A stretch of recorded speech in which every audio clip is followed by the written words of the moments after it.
جیسے تو پان اور سگریٹ کھا رہا ہے نا، جب تو جوان ہوگا سیدھے وہاں ہوگا۔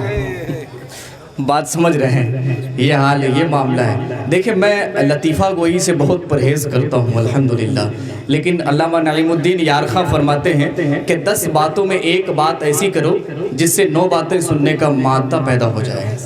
بس یہی مزاج ہے، ورنہ میں اس چیز سے بہت گریز کرتا ہوں حضرت۔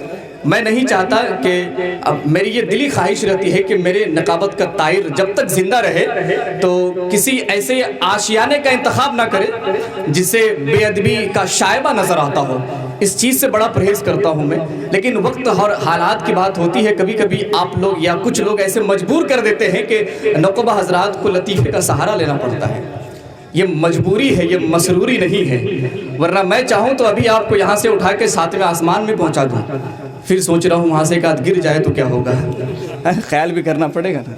بالکل سبھی لوگ قاعدے سے بیٹھ جائیں، 2-4 بچے ادھر بیٹھے ہیں باتیں کر رہے ہیں، بابو باتیں نہ کرو، یہاں مجھ سے اچھی باتیں کوئی نہیں کر رہا ہے، ابھی آپ میری باتیں سنیے۔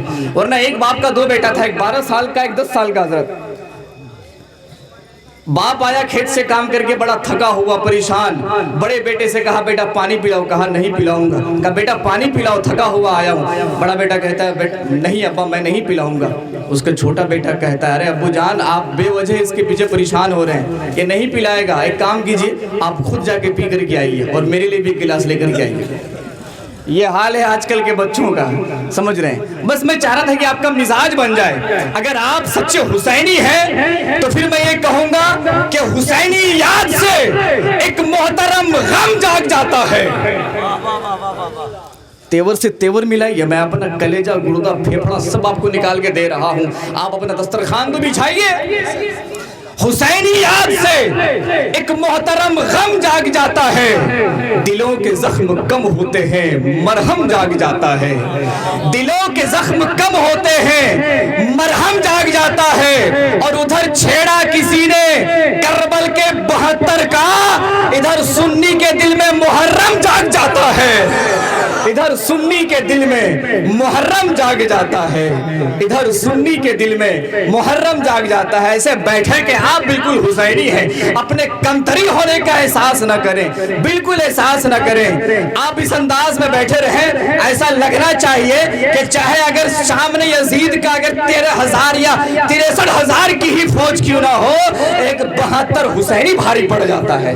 آپ اس انداز میں بیٹھے رہیں، اس سے مطلب نہیں زیادہ ہے کہ کم بیٹھے ہیں، رب تعالیٰ کا ہوا جن پہ کرم بیٹھے ہیں۔ بیٹھیے ایسے کہ دیکھنے والا دیکھ کر کہے یہ غلامان شاہ امم بیٹھے ہیں، یہ غلامان شاہ امم بیٹھے ہیں۔ آئیے میں خطابت کی دنیا کی خطابت کرنے کے لیے خطیب اہل سنت، مدبر اسلام، مفکر اسلام، مبلغ اسلام حضرت علامہ و مولانا سیف الدین صاحب قبلہ کو آپ کے حوالے کر رہا ہوں۔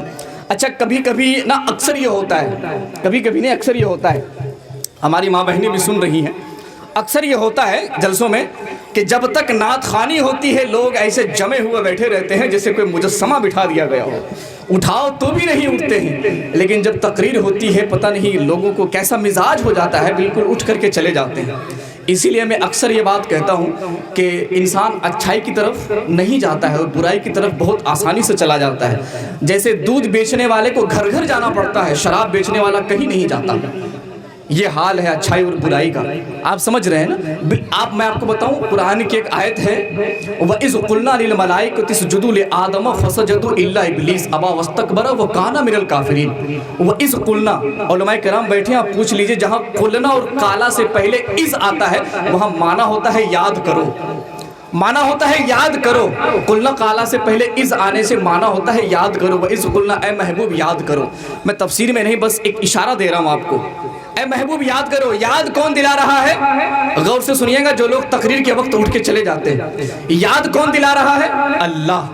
اور یاد کون کر رہے ہیں؟ رسول اللہ۔ یاد کون کر رہے ہیں بولیے؟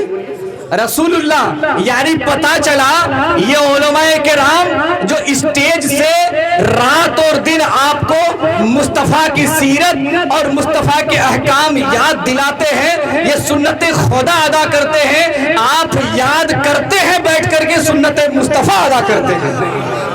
آپ سنت مصطفیٰ ادا کرتے ہیں تو جو سنت مصطفیٰ ہو آپ اس کے لیے دور کہاں جا رہے ہیں؟ میرے آقا کی حدیث پاک ہے کہ جس زمانے میں لوگ سنتوں کو چھوڑتے ہوں اس زمانے میں اگر کوئی ایک سنت کو زندہ کرتا ہے اللہ اسے 100 شہیدوں کا درجہ عطا فرماتا ہے، 100 شہیدوں کا درجہ عطا فرماتا ہے۔ مجھے امید ہے کہ علامہ سیف الدین صاحب جتنی دیر تقریر کریں گے آپ بغور بیٹھ کر کے اس کو سنیں گے۔ آئیے نعرے کی جھنکار میں حضرت کو کرسی خطابت کے لیے میں زینت بخشنے کی دعوت دے رہا ہوں۔ نعرہ تکبیر، نعرہ رسالت، فیضان اولیاء کرام، فیضان صحابہ کرام، فیضان اہل بیت، نعرہ تکبیر، نعرہ رسالت کہ کتاب درد ہوں، احساس کی زبان ہوں میں، متاع اشک ہوں، خوشبو کا ترجمان ہوں میں، ہر ایک شخص یہاں سن پائے گا میری آواز، گل کا شور نہیں فریدی اذان ہوں میں۔